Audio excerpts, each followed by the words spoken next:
Hello students, welcome again to wisdom classes. Wisdom classes में जैसा आप जानते हैं कि हमारी बेसिक इंग्लिश ग्रामर की टेंस सीरीज चल रही है, जिसमें आपको मैंने प्रेजेंट टेंस को और पास्ट टेंस को पूरा डिटेल में बता दिया है। उसके बाद हमने स्टार्ट की थी अपनी फ्यूचर टेंस सीरीज, जिसमें आपको फ्यूचर इंडेफिनिट, फ्यूचर कंटिन्यूस और फ्यूचर परफेक्ट टेंस को पूरा डिटेल में और विद एग्जाम्पल आपको बताया गया है। अगर आपको इन टेंस के रिगार्डिंग कोई क्वेरी है, कुछ पूछना है, तो आप मुझे कमेंट करके भी पूछ सकते हैं या फिर आप मेरी वीडियोस भी रिवाइज कर सकते हैं। आज हम बात करने वाले हैं फ्यूचर परफेक्ट कॉन्टिन्यूस टेंस के लिए। तो चलिए स्टार्ट करते हैं future perfect continuous tense. Future perfect continuous tense क्या होते हैं, इनकी पहचान क्या होती है, इनको किस तरीके से बनाते हैं, कौन सी हेल्पिंग वर्ब यूज होगी इसमें, कौन सी मेन वर्ब यूज होगी, ये सब समझेंगे आज हम इस वीडियो में।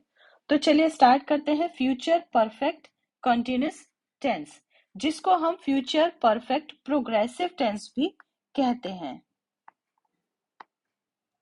प्रोग्रेसिव टेंस भी हम बोलते हैं। यानी इसमें हमें पता चलता है, आपको प्रेजेंट कॉन्टिन्यूस में भी बताया है, पास्ट कॉन्टिन्यूस में भी बताया है कि हमें काम के कंटिन्यू होने का पता चलता है। कॉन्टिन्यूस टेंस में हमें किसी काम के कंटिन्यू होने का पता चलता है। प्रेजेंट की बात करें तो प्रेजेंट में लगातार काम हो रहा होता है, पास्ट की बात करें तो पास्ट में लगातार काम हो रहा था। अब हम फ्यूचर की बात करेंगे तो फ्यूचर में काम कंटिन्यू होगा, ठीक है। लेकिन अगर इसमें बात हम करें फ्यूचर परफेक्ट कॉन्टिन्यूस की, तो हम समझते हैं फ्यूचर परफेक्ट कॉन्टिन्यूस में और फ्यूचर कॉन्टिन्यूस में क्या डिफरेंस थे। एक हमने पढ़ा था फ्यूचर कॉन्टिन्यूस टेंस, और आज हम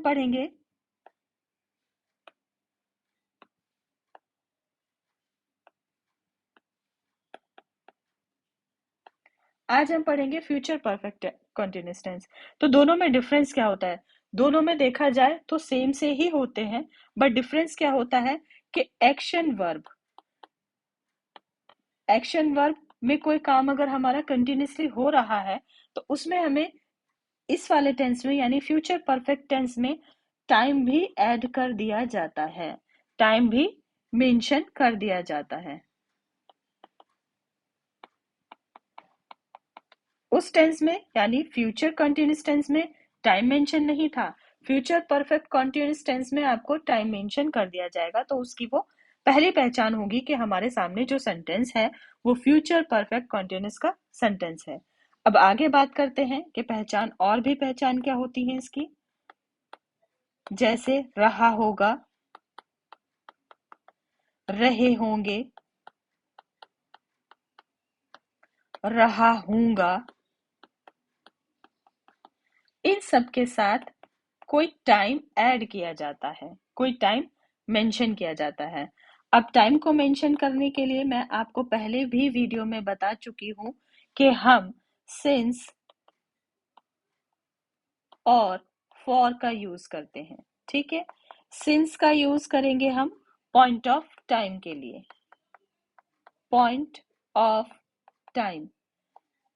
नॉर्मली अगर हम कहें तो फिक्स टाइम के लिए हम सिंस का यूज करेंगे। जैसे एग्जाम्पल से समझेंगे, जैसे पर्टिकुलर हमें कोई ईयर दे दिया जाए, ठीक है, या कोई हमें डे बता दिया जाए जैसे मंडे या कोई भी डे, या हमें कोई डेट बता दी जाए, ठीक है, जैसे मान लो ये इस तरह से डेट हमें बता दी जाए, या कोई डेट टाइम बता दिया जाए। डे टाइम में जैसे हमें मॉर्निंग, आफ्टरनून, इवनिंग या नाइट, इस तरीके का जब हमें पर्टिकुलर फिक्स टाइम दे दिया जाता है तो वहां पर हम सिंस का यूज करते हैं। फॉर का यूज कहां पर करेंगे हम? जहां हमें ड्यूरेशन ऑफ टाइम दिया जाए, ड्यूरेशन ऑफ टाइम, जैसे 2 मिनट्स, 2 आवर्स, 10 आवर्स। कोई डे टाइम भी अगर हमें बताया जाता है, तो जैसे अगर हमें कोई डेट बता दी गई, या अगर हमें कोई डेट बता दी गई है बट उसमें मेंशन नहीं है ईयर कौन सा है या मंथ कौन सा है, तो वो भी हमारा उसमें भी हमारा फॉर का यूज होगा।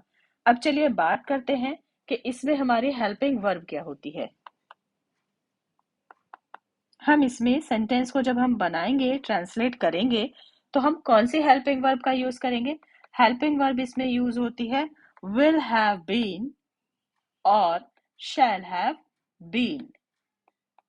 मोस्ट ऑफ टाइम विल का ही यूज किया जाता है। हम आई और वी का यूज भी कर सकते हैं शैल के साथ, but most of time will have been का ही यूज होता है। अब आगे हम बात करें कि पार्ट्स कितने होते हैं। पार्ट्स वही इसके 3 टाइप्स होते हैं, सिंपल यानी अफर्मेटिव, नेगेटिव एंड इंट्रोगेटिव। बात करते हैं इसके पहले पार्ट की यानी अफर्मेटिव की। अफर्मेटिव सेंटेंस जिनको सिंपल सेंटेंस, पॉजिटिव सेंटेंस और सकारात्मक वाक्य भी बोला जाता है।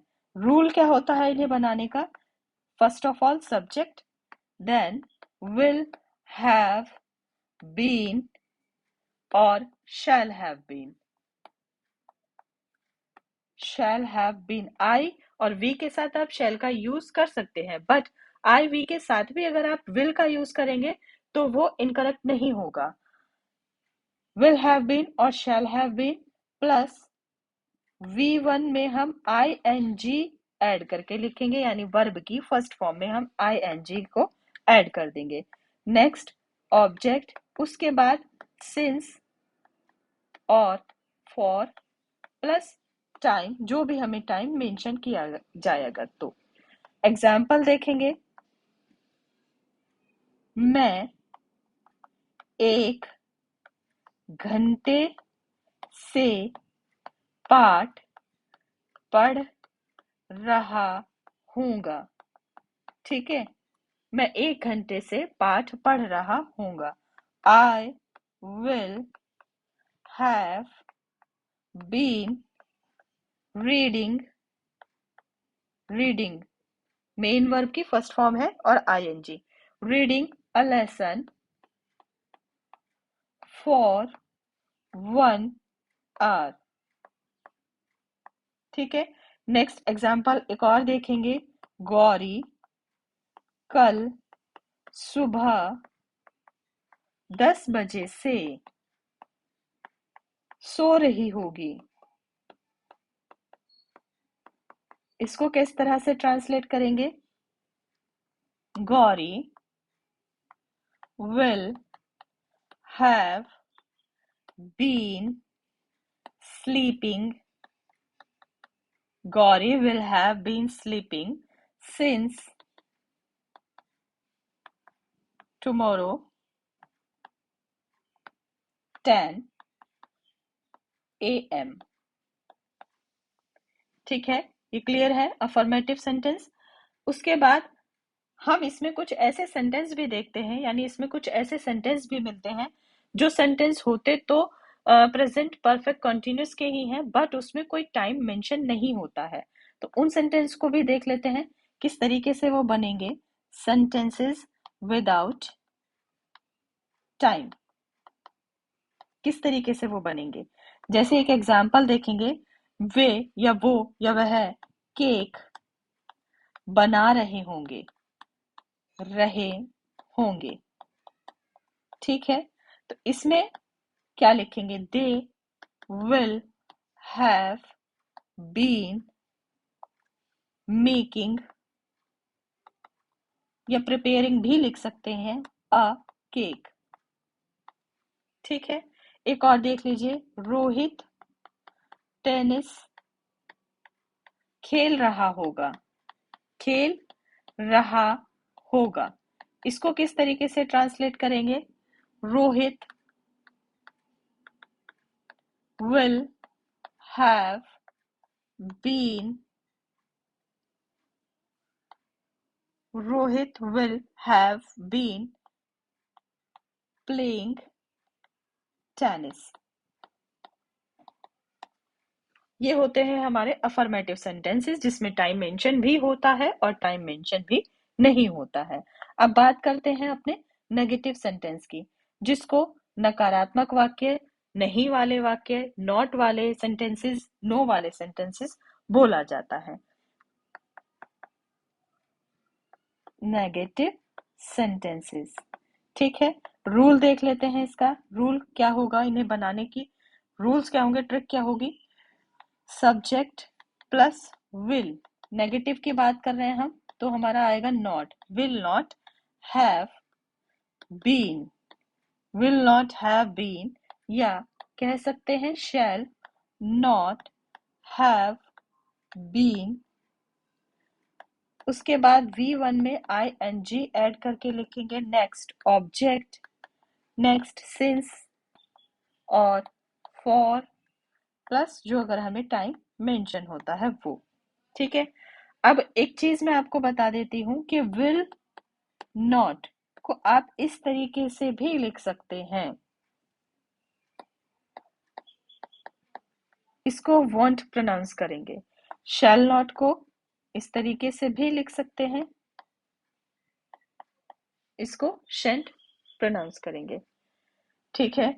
अब एग्जाम्पल से मैं आपको बता देती हूँ कैसे बनेंगे सेंटेंस। मैं 2 घंटे से पाठ नहीं पढ़ रहा हूँगा, ठीक है। I will not have been reading a lesson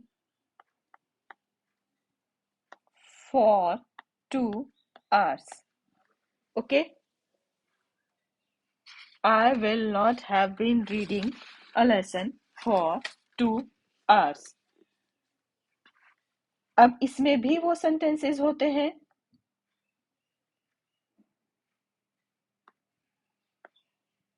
जो हमारे विदाउट टाइम मेंशन किए होते हैं।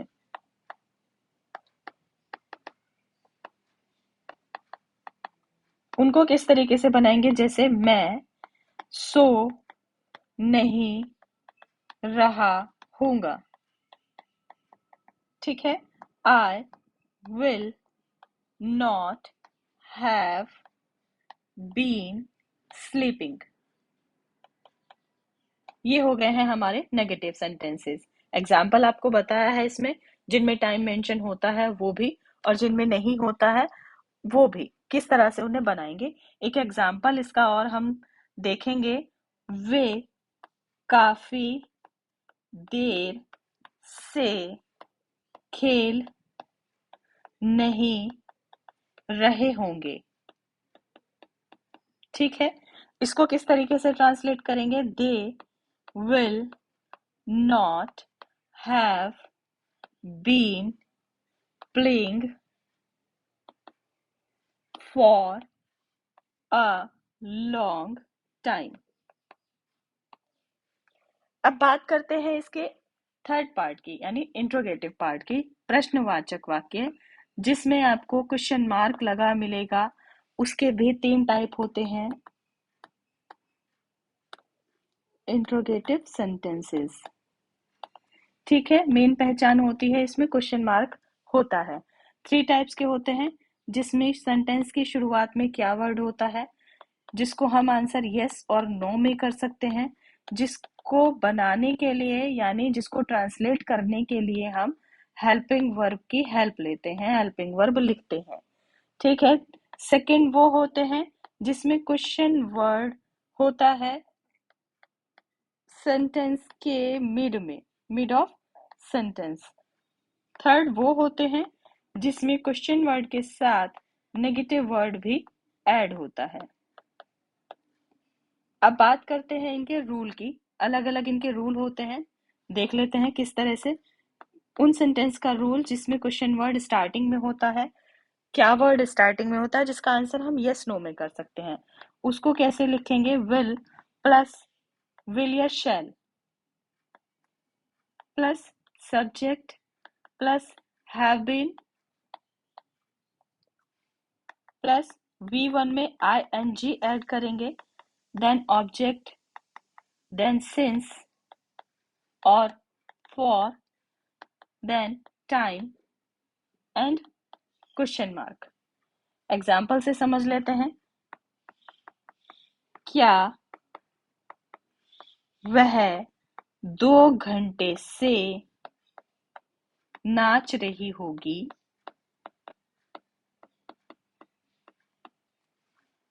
She will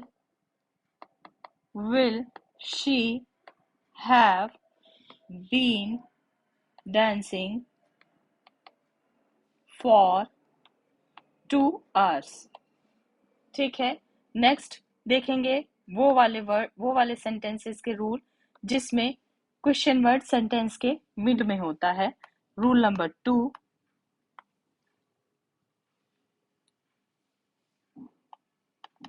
question word starting में नेक्स्ट विल और shall plus subject plus have been plus V1 ing add करके लिखेंगे, देन ऑब्जेक्ट, देन सिंस और for, then time, then question mark. Example भी समझेंगे हम इसका। वह सन 2000 से दिल्ली में क्यों रह रहा होगा? ठीक है, इसको किस तरह से ट्रांसलेट करेंगे? Why will he have been living in Delhi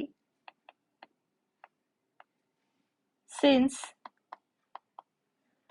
year 2000? अब देखो इसमें 2000 ईयर भी मेंशन किया है, ठीक है, और क्वेश्चन वर्ड इसका सेंटेंस के मिड में है। अब थर्ड टाइप के रूल की बात करेंगे जिसमें क्वेश्चन वर्ड के साथ नेगेटिव वर्ड भी ऐड होता है। रूल नंबर 3, क्वेश्चन वर्ड इससे स्टार्टिंग होगी इसकी प्लस विल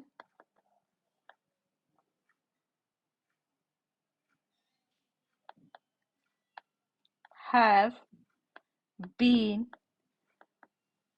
विल और शैल का भी यूज कर सकते हैं। विल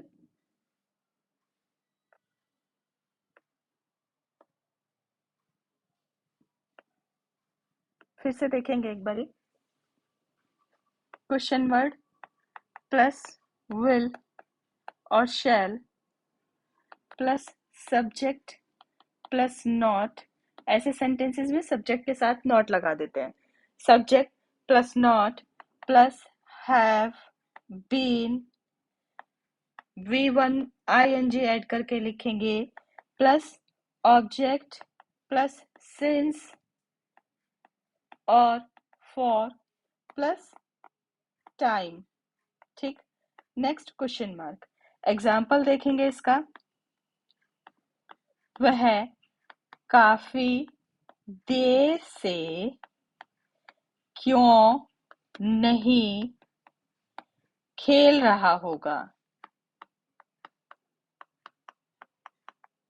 ट्रांसलेट किस तरीके से करेंगे? Why will he not have been playing for a long time? ये हो गया आपका वो सेंटेंस जिसमें क्वेश्चन वर्ड के साथ नेगेटिव वर्ड भी ऐड होता है। तो आज हमने स्टडी किया है फ्यूचर परफेक्ट कॉन्टिन्यूअस टेंस को। इस तरीके से हम अपने सारे ही टेंसेस को कंप्लीट कर चुके हैं। अगर आपको किसी भी टेंस के रिगार्डिंग कोई भी क्वेरी है तो आप मुझे कमेंट करके पूछ सकते हैं, या फिर आप मेरी सारी वीडियोस 1 बाय 1 एक एक टेंस के ऊपर बनी हुई है, मेरे अकाउंट में जाइए, आप मेरी वीडियोस को भी रिवाइज कर सकते हैं। जो भी क्वेरी है आपकी, जो भी प्रॉब्लम है, आप उसको मुझे कमेंट करके भी पूछ सकते हैं। मिलते हैं आपसे अगले किसी ग्रामर के टॉपिक पर। अगर आपको पर्टिकुलर किसी टॉपिक पर वीडियोस बनवानी है या समझना है तो उसके लिए भी आप मुझे कमेंट कर सकते हैं।